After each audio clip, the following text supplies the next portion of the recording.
All right, we're going to go to 1 Kings 21 through 38. Got it? When you get it, stand and say, I got it.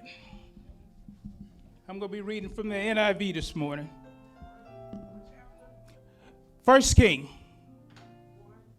Yep, 1 King 1, I'm sorry. 28 through 31. Got it? Got it. Then King David said, call in Bathsheba. So she came into the king's presence and stood before him. Then the king took an oath, as surely as the Lord lives, who has delivered me out of every trouble, I will surely carry out today what I swore to you by the Lord, the God of Israel. Solomon your son shall be king after me, and he will sit on my throne in my place.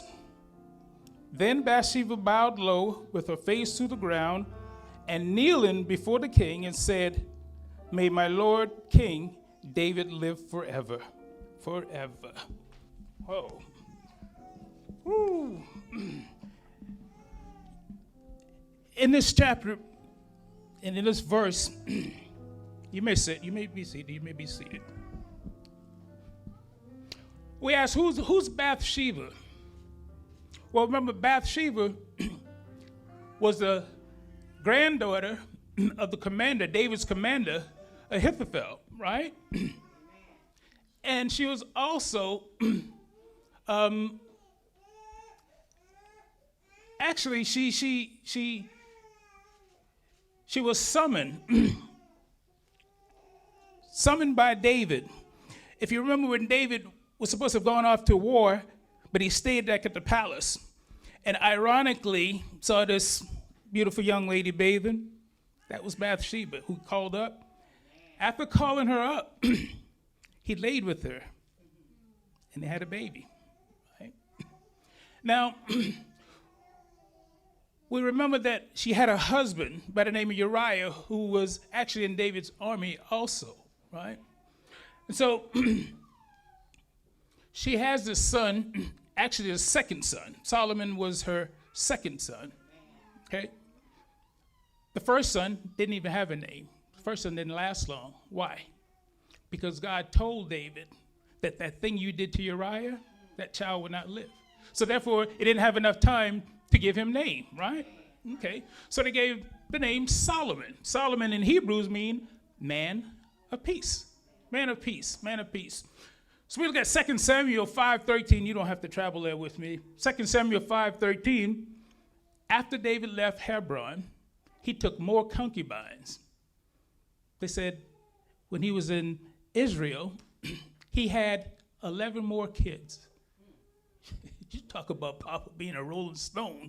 Ooh, he did, man. But the Lord loved Solomon so much that he actually sent the prophet Nathan to change his name. To change his name. And he changed his name to Jedediah, meaning in Hebrew, beloved by the Lord. Beloved by the Lord. And he said that he was very handsome. Now, if you remember a David kid, even David was a handsome little fella. All of his kids were either beautiful or handsome, right? And so we take a look at the scripture here. So let's go to how we got here, right? It says in the first verse, David was getting old in his age, right? It said that he was so old and up there in age that he couldn't keep warm. He couldn't keep warm. So what they did, they got together and said, well, you know what? Maybe we ought to go find a young virgin. A young virgin to keep the king warm, you know? But this song, A Virgin, Madonna sung this thing in 1984. You might be a little too young to remember some of this, but it was released in 1984, and it was written by actually two gentlemen, and one of the gentlemen' name was Billy Steinberg. And Billy Steinberg used the song as a personal experience of his life. as his life. And when you listen to the song, I'm not telling y'all to go listen to it now, but like a virgin, you will hear the lyrics. You hear the lyrics. And in the lyrics, it's so vague. It's called innuendos, an elusive or oblique interpretation or hint. You can interpret any way you want, you know? He said that this song actually changed his life. It was all about his life, but it changed his life. So I'm going to title this one, With a Twist. With a Twist. With a Twist. Get ready, because there's some things in here.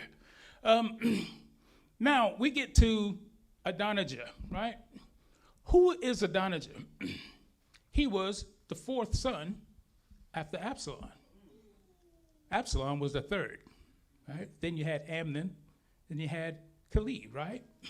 So we look at Adonijah, and the Bible says also that he was very, very handsome. So he got with Joab. Joab conferred with him that since your dad is getting old, up there in age, yeah, you're going to be the king. You're going to be the king. So he took it upon himself to be the king. And if you remember Absalom doing the same thing, his brother did the exact same thing, got chariots and horses and 50 men to run ahead of him because he'd already claimed that he's going to be the king. So now I got my posse, so to speak, right? So you wonder why Adonijah behaved in the way he did, right? Adonijah was never a troubled child. You look at Amnon and what he did to his sister, and you look at Absalom and what he did to his brother. Caleb, was never even mentioned again after his birth. Why? Stay tuned. After Adonijah became in as the king and started parading that, bragging that he's king and all of this, you go down to this chapter. I'm going to skip a few things here because of the time, but stick with me because, like I said, this thing gets good, y'all. Joab didn't really have a relationship with what's his name? Solomon. I'm sorry. Solomon, because of the distance between them. He grew up with Adonijah, right? Solomon came in afterwards, 11 kids afterwards, 14 kids afterwards. But you see the relationship between those two, Adonijah and Joab, and then you see Absalom, death, and you see Joab in the middle of all of this stuff. Why is Joab in the middle of all of this, and who is Joab? Okay, let's take a look at Joab. Who is Joab? Joab was actually David's commander, right? And in the beginning with 2 Samuel, when he went off to fight, he was left behind, right? He goes off to war, and then David sends for Uriah to come back by Joab. So his intent was to have Uriah to come back to sleep with his wife, but he refused to because he felt so bad. He wanted to actually go back and be with the men, right? So he sends, after the second time, he sends a note with Uriah to go back to a war, right? Because he wanted to cover up this baby that they were having. The note had the instructions on how to kill him, but he didn't know that. He didn't know that. So he gives his note to Joab. Joab does his duty. Uriah is dead, right? But not only that, it says that Joab had a brother by the name of Asahel, right? Joab was a part of David's fighting army. So was his brother. Now he has two enemies. The two enemies was Abner and Amasa. Abner and Amasa, right? So Abner was actually accused. He was actually accused of sleeping with one of Saul's concubines, right? By his son who had now taken office, Ishbosheth. Well, that did something to Abner. It bothered him, was actually falsely accused. So what he did, he says, because of this thing that you've accused me of, I will make sure that David controls all of Israel. All of Israel. So they made an agreement. David and Abner met, right? They had this agreement. And Joab didn't like that. Joab didn't like that. He actually came in behind Abner to tell David, hey, man, that guy, he lying pretty much. And I'm paraphrasing here. All he wants to do is to get in and get word on how he can defeat you. So don't you fall for that okie doke, right? All right, so now you got Amasa. Who is he? Well, let's take a look at this and find out who he is. And then we'll get back to Joab in just a sec, y'all. Now, Amasa, again, he was David's commander. He was the grandson of Jesse. And who was Jesse? David's father, right? He was the nephew of Zuriah. He was the cousin of Joab. Now, this is where these things get better. He was also the son of Abigail. How is that? How is that? Well, why would Joab want to kill Amasa? The answer, when David awarded Amasa the new job as commander, Joab was already commander. He was in fear of his job. He figured he was going to lose his job, right? Okay, so we're going to park here for a sec. Abigail. Okay. Abigail in 1 Samuel 25, she was the husband of Nabal, right? He was the wealthy man that had all the property, had all the sheep, had all the goats and everything. David and his men was out in the desert. They tended to his animals, his flocks, his sheep. But it was sheep shearing time. So he wanted something to eat, so he sent 10 messengers, 10 of his men up there, said, go up to this fella and tell him that it's sheep shearing time. And ask him if we can get something to eat. Okay. When the men got there, Nabal insulted them. Like, who is this David, and why should I give you my food that I've already slaughtered and everything to feed you? I don't know if this is David. He said he didn't know if this is David. Who is he, the son of Jesse? So he tells it, obviously you know who David is, right? Obviously you know who David is. So then the men took it as insult and they left. They go tell David this. David said, okay, boys, okay, let's go. He got 4 of them, 400. 200 stayed with the food and the supplies. The other 200 loaded up and went with David, right?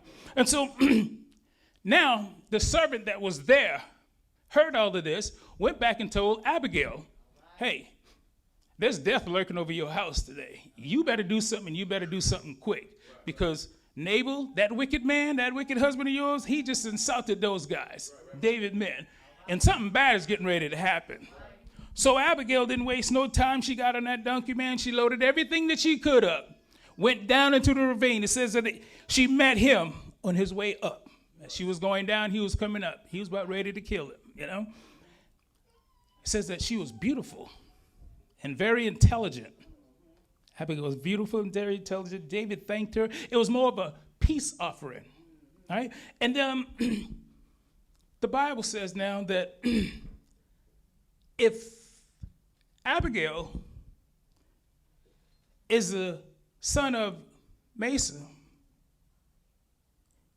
isn't David and Abigail brothers and sisters? So did David take his sister and marry him and they had a child? I'm just asking. Somebody help me out here. Help me out here.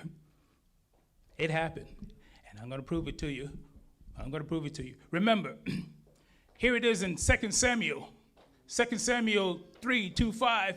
It says David had 6 sons that was born in Hebron. Okay?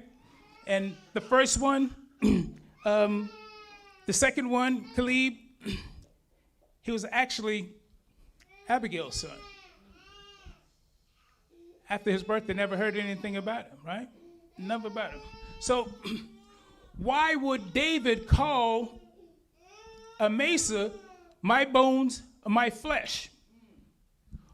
Go with me to Genesis 2. Let's go to Genesis 2:21.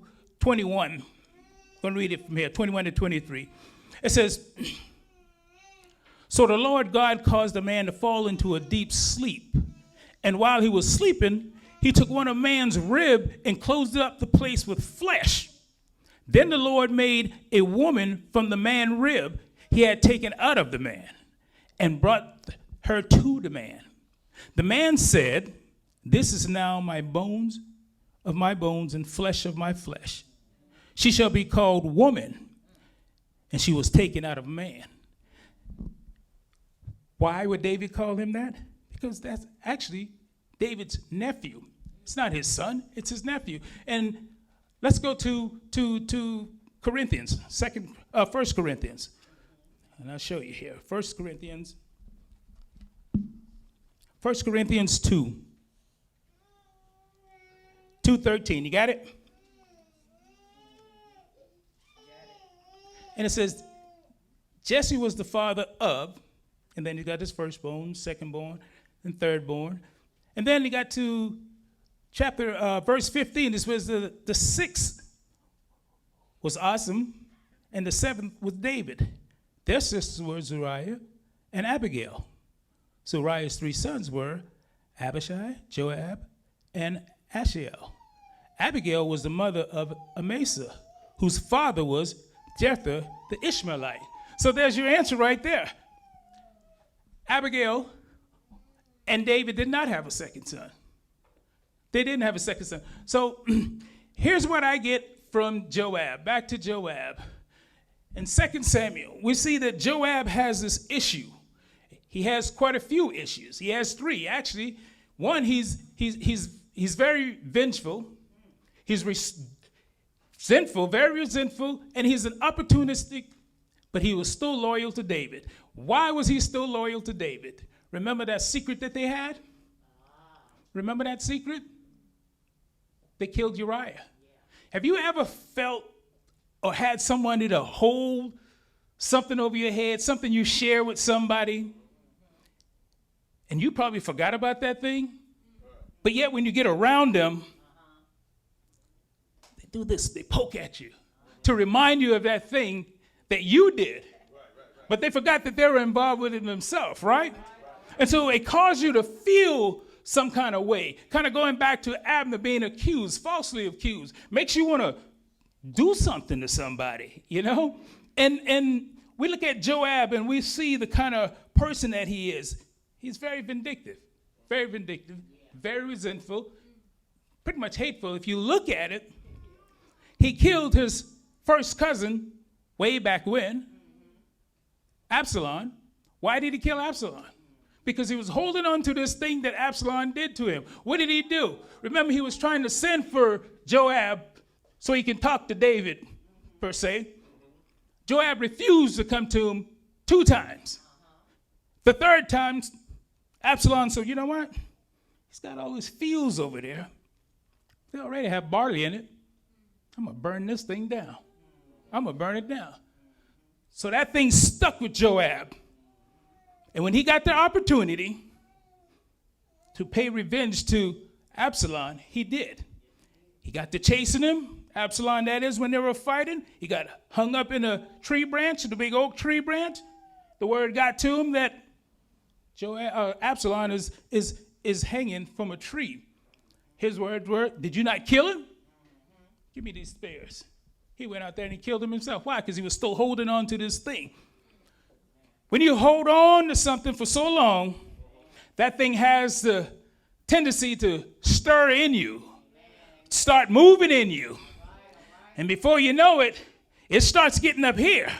And then you want to do some things, you know. And after you've done that thing, you can't take it back. You can't take it back. It's already been done.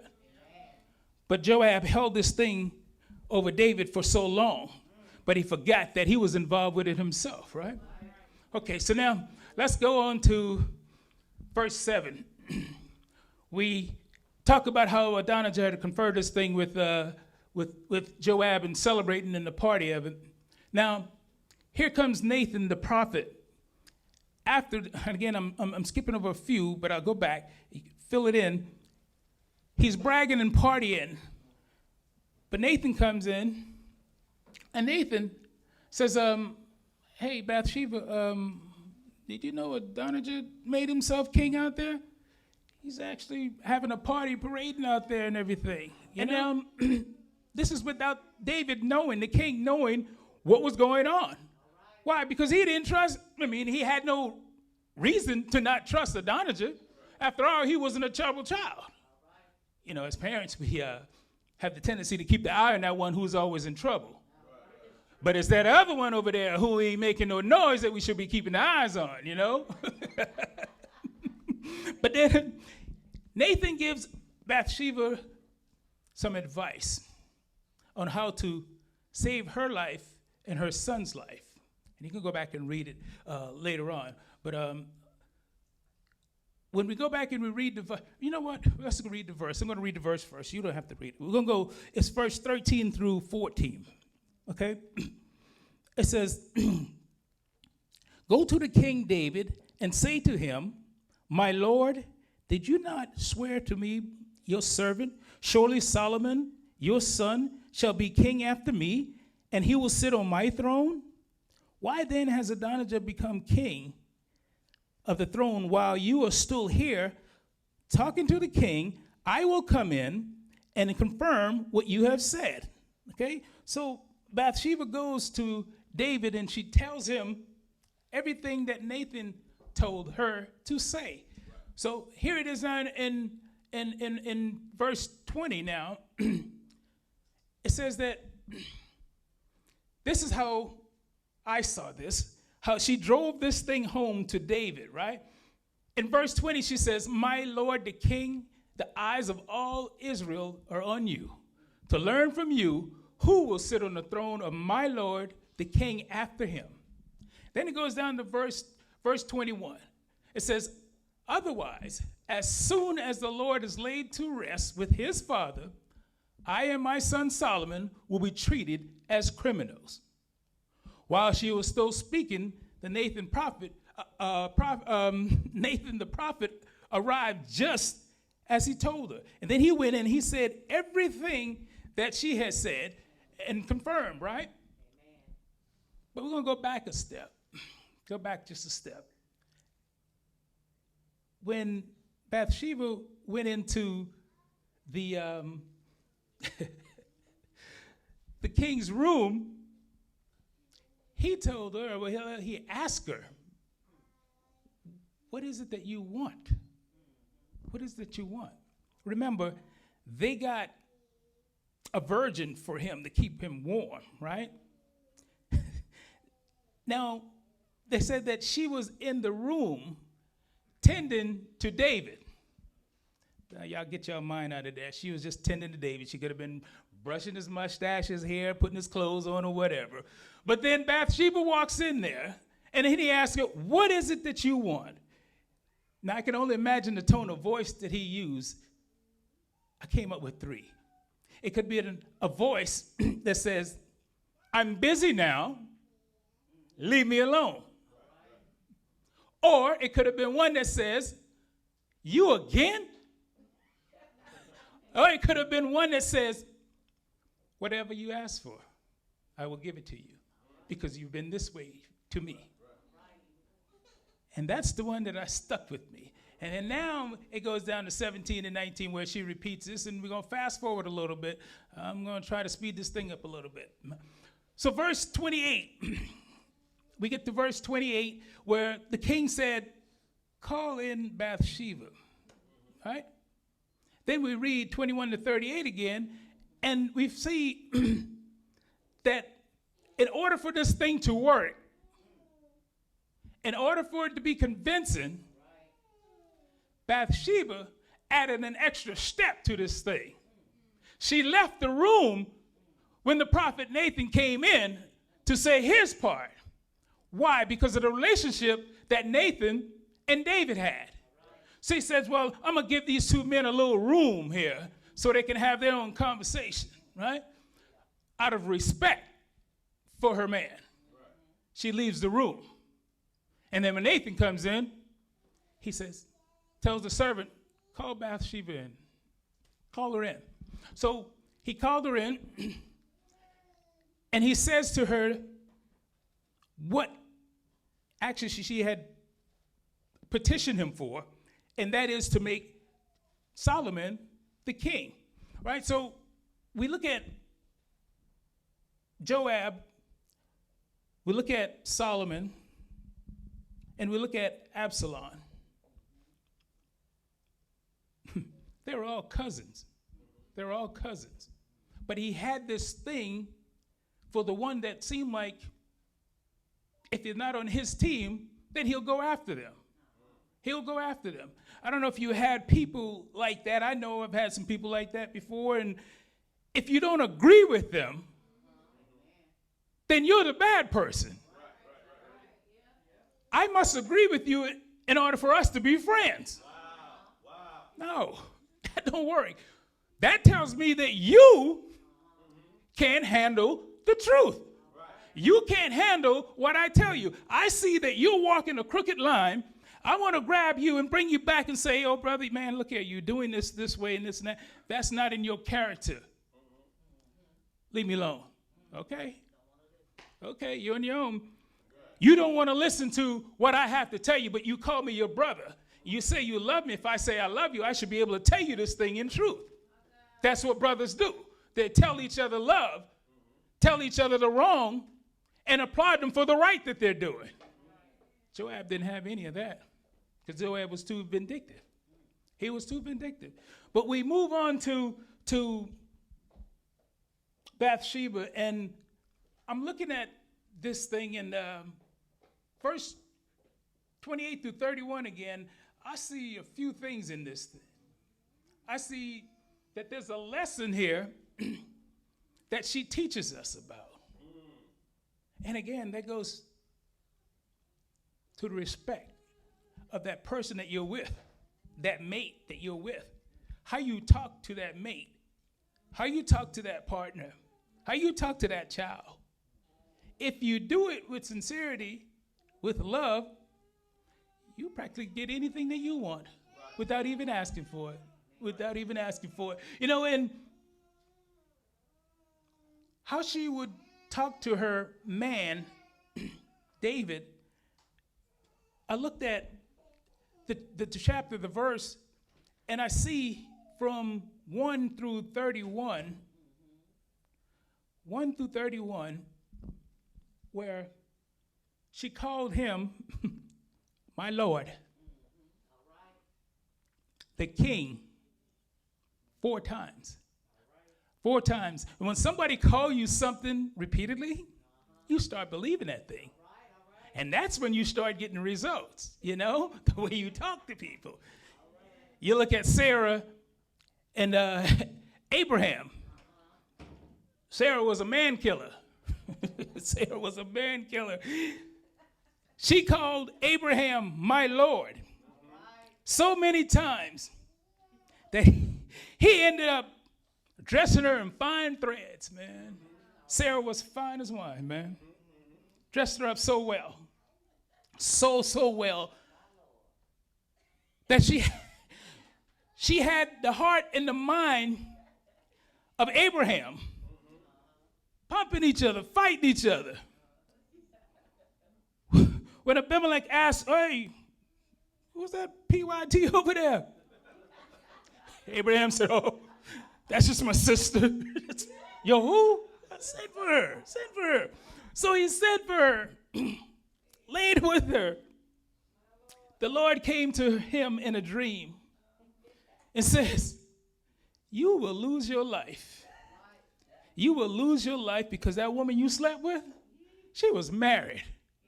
Boy, when he woke up, he went running down to that house, boy. Hey, you, see what? Get out of here. Get out of here. You done caused this. What is this thing you done to me? You put a curse on me. Get out of here. Get out of here. but I want to park with Bathsheba for just a minute. Just a minute. You know, we look at Bathsheba's life, and we see how her life was disrupted, man. Now, what her plans were 10 days from then, we didn't know. We didn't know. But she fell into sin with somebody who was selfless. You see, the impact of her sin was the death of her son. Then she found out later that her husband was killed. Because of who? This knucklehead over here. But you wonder if Bathsheba really knew what was going on. You know that David had a lot of wives. You know, he had plenty of concubines. Did you want to be a part of that? So you decided you want to go also? No, that wasn't it. She was pure and innocent as could be. He sent for her. You better be careful when somebody sends for you. You get that text message, you get that page back in the day and had to pull over to that payphone. They don't know nothing but a page and a payphone. Get over there to that thing, you do dialing that number. You call me? Yeah, 911. You call me? Yeah. What are you doing? Oh, well, I was just on my way to get me something to eat. I was going by churches. Well, yeah. Hang up and get 2 pieces of Come on now, help me with this thing. She took it right out of my mouth. So you better be careful when you get that call from somebody. And the next thing, number 2, there was so many things that I came up with, and after doing some research, and that really hit home as well. But I'm just going to name a few, and then we're going to get out of here. The second one, unbeknownst to her, she was involved with a murder plot. Had no idea she was involved with this murder plot. You know, you see this thing all the time on, what is it, Another 48? First 48 and True Crimes and all that other stuff. How they set thing up. Wife's like, won't you come in and watch? No, I'm not coming in to watch that there. No, you can have that. Watch that yourself. But she was involved with this plot, and she didn't know it, you know. Here it was David that sent for her husband to come home to sleep with her, to cover it up, the pregnancy. And then he sent a note with her husband to his commander, his nephew, on how to kill him. And the third one, again, was the impact of grief. Grief. I said it earlier that she got the news from the death of her baby and her husband. But you look at her life after that, it's like she wanted to give up because I have nothing now. I've got a man over here, thought was my man, but he's everybody else's man also. I have nothing. The thing that was close to me, my husband and my baby, community property, monopoly, you know? And then you look at that thing and you look at her and you have to feel sorry for her.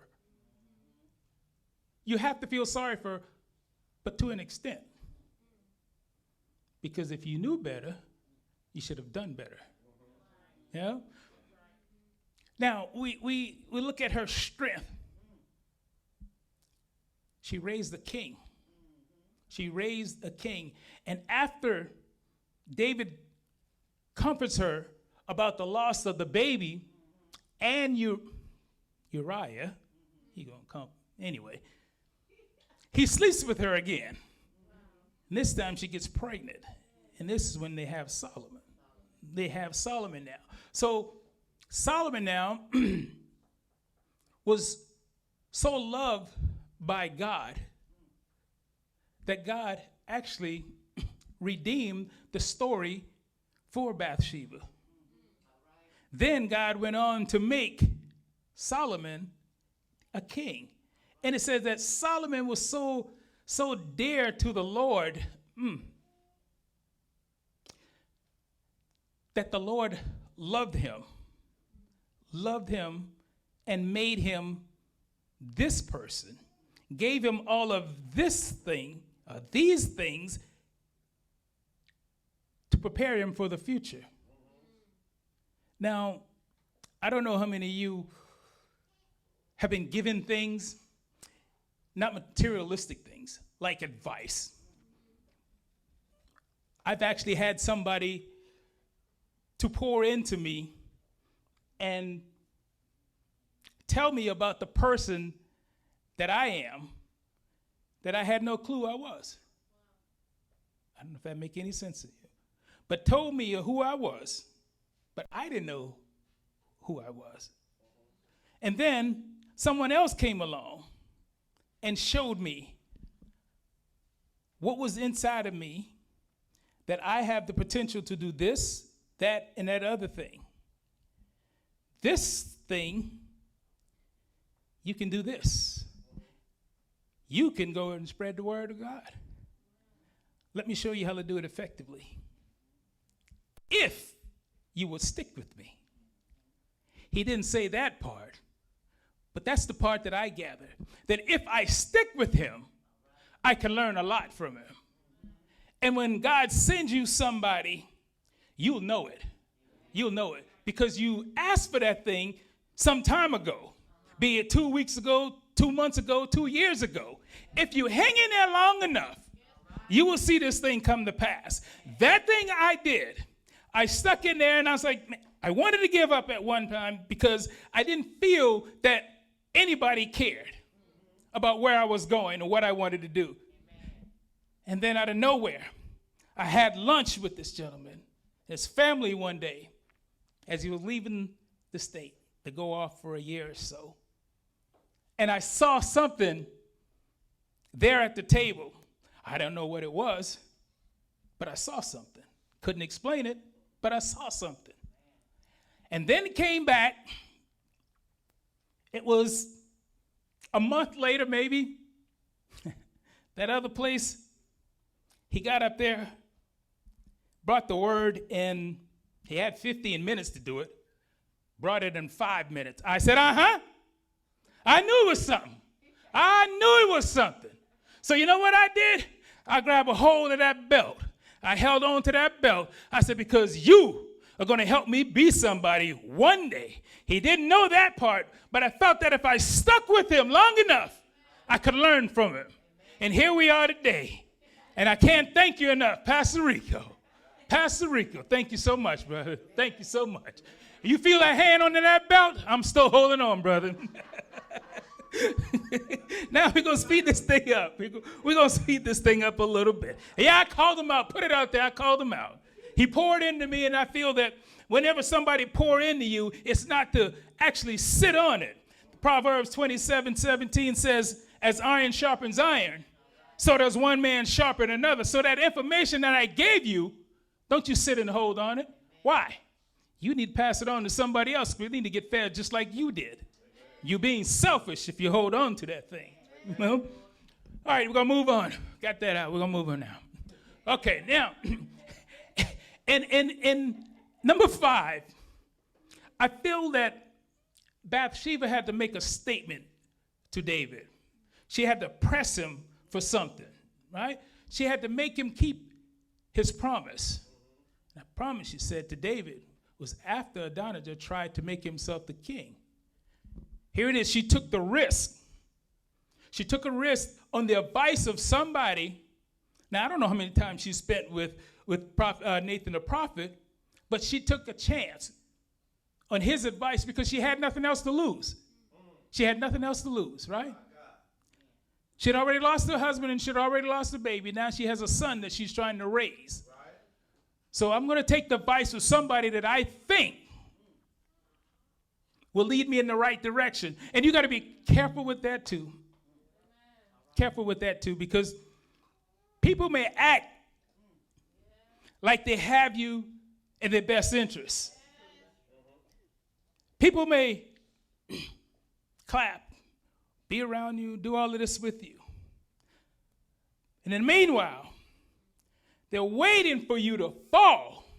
Because after you've fallen, they can say, yeah, that's what I thought. That's what I thought. And what do? They stump on you. Wow. Then they twist it. That's the exclamation mark right there to make sure that you don't get back up again. So be careful of the advice you take from people. And if they're not leading, especially kids, if they're not leading their kids in the right direction, you can't pour into my kids. You cannot pour into my kids. I say.